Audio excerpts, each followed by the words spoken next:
Beharbari outpost য'ত যেনেকৈ থাকোঁ বেহাৰবাৰী আউটপোষ্ট চিৰিয়েলখন চাওঁ আৰু সেই বিষয়ে অলপ মতামত প্ৰকাশ কৰোঁ। মই আছোঁ ব্ৰহ্মপুত্ৰৰ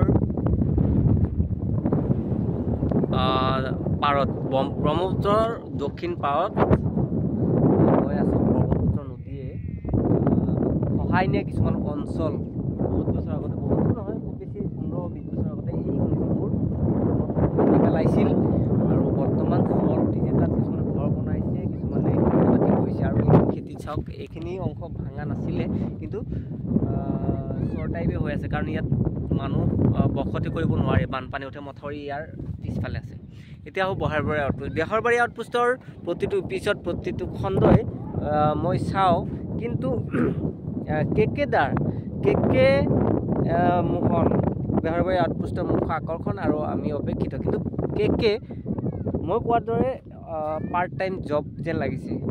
এসপ্তাহৰ মূৰত এদিন আহে আৰু তাৰপিছত হেৰাই যায় কেকে। আৰু কেকে ৰোলটো বৰ্তমান আগতকৈ সম্পূৰ্ণ পৃথক। এক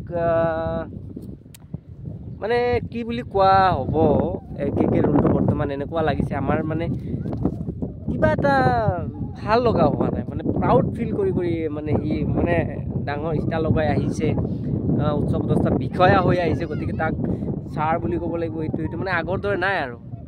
ইফালে আছে মোহনো মাজে মাজে আহে, মাজে মাজে নাই। মোহনৰ বিয়া গ'ল, গতিকে কেইদিনমান নোহোৱাটো স্বাভাৱিক। কিন্তু আছে আপোনাৰ ডম্বৰুৰ চৰিত্ৰ লাহে লাহে ভাল নলগা হৈ গৈছে। মই নকওঁ যে ডম্বৰুৰ প্ৰয়োজনীয়তা নাই বুলি নকওঁ, কেতিয়াবা কিছুমান এক্টৰ আহিব নোৱাৰে, উপস্থিত থাকিব নোৱাৰে, তেতিয়া ডম্বৰুৰ প্ৰয়োজন হৈ যায় বা ডম্বৰুৰ অভিনয়ৰ প্ৰয়োজন হৈ যায়।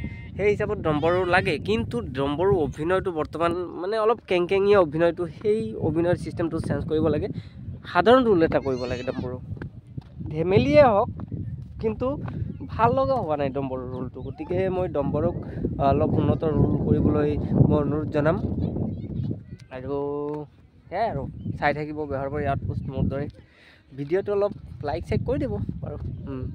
মোৰ লগত আছে মোৰ কেইটামান এই চাওক ল'ৰা ছোৱালী লৈ আহিছোঁ ইয়াত ফুৰিবলৈ পুৰণা জেগাত।